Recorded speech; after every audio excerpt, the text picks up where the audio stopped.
The nation's top mortgage lenders have agreed to a landmark $25 billion settlement to help victims of foreclosure or abuses. The government calls it long overdue relief, but consumer advocates fear too few people will benefit.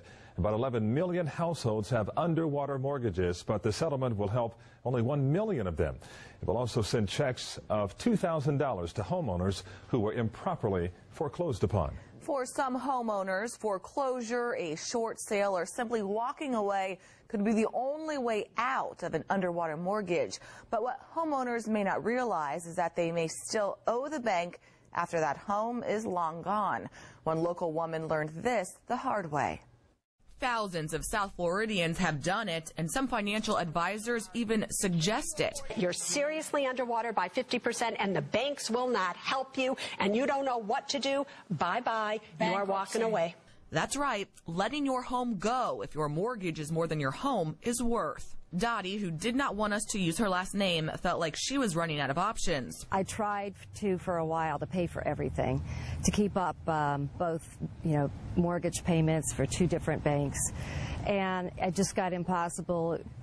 So it brought me to the state of having to do a short sale. Many people think they will simply take a credit hit, but that's not always true. And then after that, I found out I'm still liable for the rest of my amount. It's called a deficiency judgment, and Florida law allows lenders to file for a judgment up to 5 years after the foreclosure. They just thought it was over. They could put all this behind them. A lot of the people are hoping that's going to happen, but unfortunately, it's really not. After the judgment, banks and mortgage insurers have 20 years to try and collect, so they can watch and wait for your financial picture to improve. They're to save taxpayers money of having to sort of subsidize these losses.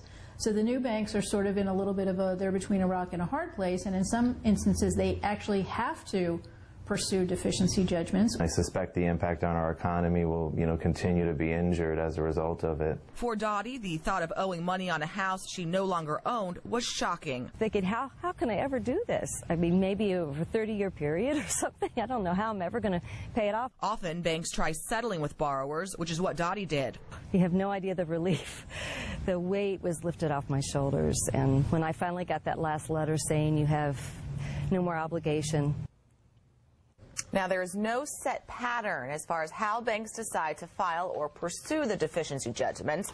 They may go back to the original loan application to look at what assets the borrower has and their ability to pay.